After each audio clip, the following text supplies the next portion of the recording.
who's actually getting the most out of the Weber Summit S470?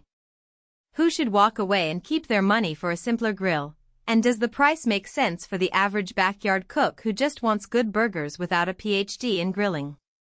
Those are the 3 questions I keep hearing in the comments, so let's break them down before you click Add to Cart. Link is in the description if you want to check the product details on Amazon. I've spent the last few weeks watching the S470 in action at a friend's patio, reading through the handful of reviews that actually made it past the star rating, and even chatting with a couple of local grill dealers who have had the model on their showroom floor. What you'll hear from me isn't a copy-pasted spec sheet, it's what happens when you try to grill a steak, a batch of vegetables, and a whole Thanksgiving turkey on a piece of equipment that's marketed as professional grade for home use. First, let's talk about the kind of setup you need. The S470 is a 48,800 BTU natural gas beast that sits on a stainless steel frame and uses 9mm grates that are thick enough to stay flat over many seasons. If you already have a natural gas line at your house, that's a huge convenience. You just hook it up and never worry about changing propane tanks. But if you're on a property without a gas line, the installation cost can easily climb into the 3-figure range, and that's a hidden expense many first-time buyers overlook. Now, who actually benefits from that level of power? If you're the type of cook who likes to sear a ribeye at 500 F and then finish it with indirect heat, the S470's burner layout makes that easy. The burners are spaced so you can create a hot zone on one side and a cooler warm side on the other, which is perfect for a reverse sear method. My friend used that exact setup for a backyard steak night. He cranked the high heat side to max, dropped the steaks, then moved them over to the low side while he tossed a medley of peppers and onions. The result was a steak with a caramelized crust and a buttery interior, and vegetables that stayed crisp instead of turning to mush. If you're more of a casual griller, think burgers, hot dogs, and occasional chicken thighs, the S470 is still more than capable, but you might be paying for horsepower you'll never fully tap. The extra heat capacity shines when you're cooking larger items like whole fish or a holiday turkey.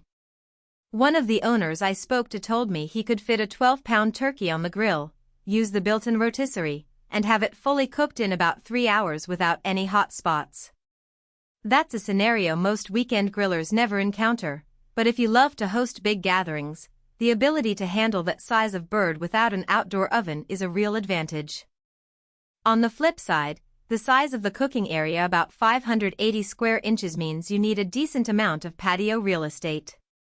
If you have a compact balcony or a small deck, the grill will dominate the space and make maneuvering around it feel cramped. I saw a couple of customers who tried to squeeze it into a modest patio and ended up with limited room for side tables and prep stations, which made the cooking flow feel clunky.